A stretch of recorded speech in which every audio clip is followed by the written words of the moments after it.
اسلحہ خریدے۔ پاکستان اور بھارت کے درمیان اگر کشمیر کا تنازع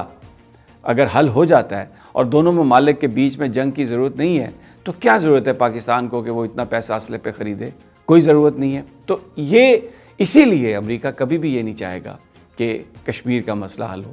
پھر آپ آ جائیں دوسرے مسائل میں، آپ کو مثالیں دے کے بتا دیتا ہوں۔ صدام حسین سے امریکہ نے ایران پر حملہ کروایا اور صدام حسین کو بھرپور طریقے سے اسلحہ بیچا۔ اس کے بعد آپ آ جائیں پہلی جو گلف وار تھی، اس میں امریکی صدر بش نے یہ کہا صدام حسین کو کہ کویت پر قبضہ کر لیں۔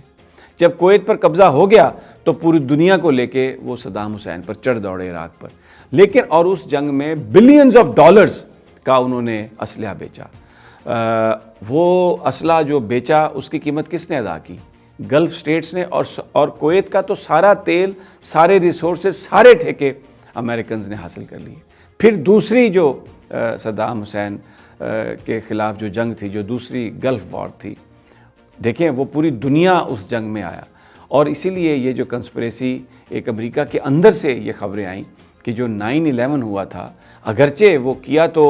سعودی عرب کے لوگوں نے تھا اس میں، اور اسامہ بن لادن اس کو لیڈ کر رہے تھے، لیکن اس بات کا امکان اور اس بات کا کہا گیا کہ اس کے پیچھے امریکی سازش ہو سکتی ہے، CIA کا کچھ سلیپنگ سیل ان لوگوں کے ساتھ تھا اور انہوں نے یہ سب کچھ کروایا، کیونکہ اس کے بعد پھر پوری دنیا میں جنگ لگی، عراق میں جنگ لگی، افغانستان میں جنگ لگی، پوری دنیا اس میں آئی اور اس کا اسلحہ استعمال ہوا، اور یہ بلینز آف ڈالر، اور اس کا امریکی معیشت کو بہت زبردست فائدہ ہوا۔ اور پھر اس کے نتیجے میں جو عراق کی ساری جو تنصیبات تھیں آئل کی، ہیلیبرٹن نے ان پر قبضہ کیا۔ یہ وہ کمپنی تھی جو ڈک چینی، جس کو جو امریکہ کے نائب صدر تھے، ان کے کنسلٹنٹ بھی تھے، ان کے لیے کام بھی کرتے تھے، تو انہوں نے جو عراق کا جو تیل ہے اس کی ساری تنصیبات پر قبضہ کیا۔ تو امریکہ کو جنگیں اس لیے سوٹ کرتی ہیں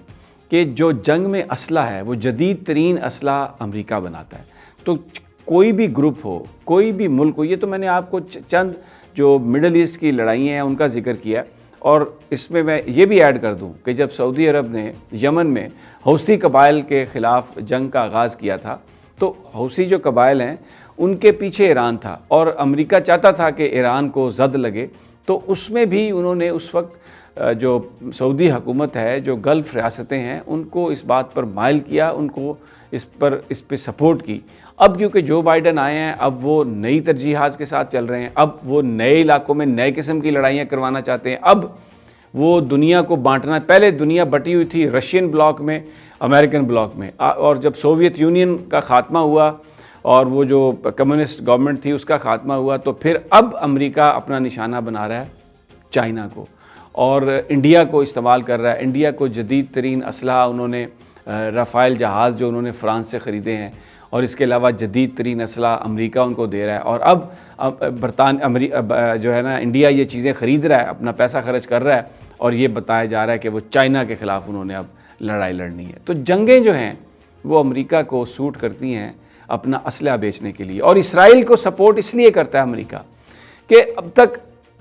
جو بھی جنگیں ہوئیں اس میں جو مسلمان ممالک ہیں ان کے اندر جو مختلف تنظیمیں، انتہا پسند تنظیمیں جو پیدا ہوئیں یا کی گئیں، وہ جو اسرائیل کے فلسطین میں جو اقدامات ہیں ان کی بنیاد بنا کے وہ سارے جہادی گروپ سامنے آئے۔ آپ دیکھیں داعش، وہ بھی یہی کہتے تھے، اس کے علاوہ جو دوسرے جو گروپ بنے وہ بھی یہی کہتے تھے کہ فلسطین کے اندر جو ظلم ہے، اسامہ بن لادن نے جو آغاز کیا تھا وہ یہی کیا تھا کہ فلسطین کے اندر جو گروپ بنے۔ اس سے پہلے یہ تھا کہ روس موجود تھا، تو کمیونزم کے خلاف ایک جنگ امریکہ نے شروع کر رکھی تھی۔ افغانستان کے اندر سارے مجاہدین اکٹھے کیے، جہادی اکٹھے کیے، پوری دنیا سے پھر ان کو اسلحہ فراہم کروایا، اپنا اسلحہ بھی بیچا اور روس کو شکست دی۔ تو یہ پراکسی وارز جو ہیں یہ امریکہ کے اس لیے فیور میں ہے کہ اس سے ان کا اسلحہ بکتا ہے اور مختلف قوموں پر وہ حاوی رہتے ہیں، کبھی جو یہ کٹ پتلی حکمران ہیں ان کو مسلط کر کے، اور کبھی طاقتور یہ پراکسی گروپس بنا کے ان کے ذریعے یہ مسلط رہتے ہیں، اور اسرائیل کو سپورٹ اس لیے کرتے ہیں کہ اسرائیل کا جو ظلم ہے فلسطین پر وہ پوری اسلامی دنیا میں ایک احتجاج کا باعث بنتا ہے، اور وہ جو انتہا پسند ہوتے ہیں جن کو انڈائریکٹلی امریکہ ہی سپورٹ کر رہا ہوتا ہے، جیسے میں نے کہا کہ 9/11 کی کنسپریسی میں بہت سارے لوگ امریکہ کے اندر یہ بلیو کرتے ہیں کہ کوئی نہ کوئی CIA کا سلیپر سیل تھا جو اسامہ بن لادن کے ساتھ تھا. لادن کو شاید یہ پتہ نہیں ہوگا کہ یہ امریکن ہے، لیکن وہ اس کو مجبور کرتا تھا، اس کو قائل کرتا تھا کہ آپ جہاد کے لیے امریکہ پر حملہ کریں، اور انہوں نے ٹیکنیکل ایکسپرٹیز بھی فراہم کی اور سب کچھ یہ پرووائڈ کیا. تو یہ جو فلسطین کا اوپر جو قبضہ ہے، بیت المقدس پر جو قبضہ ہے، مسجد اقصی پر جو اسرائیل کا قبضہ ہے، وہاں پر جو اس طرح کے واقعات کروائے جاتے ہیں جس سے پوری دنیا میں مسلمانوں کے اندر غصہ آتا ہے اور نوجوان انتہا پسندی کی طرف مائل ہوتے ہیں. دو فائدے ہیں: اسلحہ بھی بکتا ہے، اور دوسرا جو اسلام کے اوپر جو اس کے خلاف جو پروپیگنڈا کر کے اس کو یہ بتانا کہ وہ دہشت گردوں کا ایک مذہب ہے، امن کا مذہب نہیں ہے، وہ بھی ان کا مغرب کا جو ایجنڈا ہے وہ بھی اس کو پورا کرتا ہے. تو یہ بنیادی طور پر یہ جو سوال ہے کہ اسرائیل کی کیوں امریکہ مدد کرتا ہے، یہ اس سے یہ دونوں، ایک تو پوری دنیا میں جنگوں کی وجہ سے اسلحہ بکتا ہے، اور دوسرا جو مسلمانوں پر فلسطین کے اندر جو کچھ ہوتا ہے وہ پوری دنیا میں مسلمانوں کو ٹریگر کرتا ہے، اور اس پر جو پھر ایک احتجاج اور انتہا پسند گروپ بنتے ہیں اور نوجوان جہاد کے لیے نکلتے ہیں باہر، اور پھر امریکہ اسلام کو ایک ایسا ملک، ایسا مذہب بنا کے پیش کرتا ہے کہ جس میں وہ یہ کہتے ہیں کہ جناب یہ تو دہشت گردوں کا مذہب ہے. اور ہمارے ہاں اندر انہوں نے آلریڈی بہت سارے ایسے لوگ کریٹ کیے ہوئے ہیں جن کو لبرل انٹلیکچوئلز کہا جاتا ہے، جو ہر سال امریکہ جاتے ہیں، یونیورسٹیوں میں ان کو لیکچرز بھی ملتے ہیں، جو وہ امریکن ان کو مختلف تھنک ٹینکس میں جابز بھی دی گئی ہیں تاکہ وہ امریکہ کی آواز بن سکیں. ہمارے ہاں بھی بہت سارے ایسے لوگ ہیں جن کو ہم انٹلیکچوئل لبرل انٹلیکچوئلز کہتے ہیں. آپ اخبارات میں ان کے کالم بھی پڑھتے ہیں. وہ ایک مخصوص ایجنڈا ہے جس میں اسلام کے فیس کو سٹگمیٹائز کرنا، جس میں یہ کہنا کہ یہ جو کچھ ہم کر رہے ہیں یہ غلط ہے اور بنیادی طور پر یہ نہیں ہونا چاہیے، لیکن وہ کبھی بھی اس کی وجوہات پر بات نہیں کرتے. وہ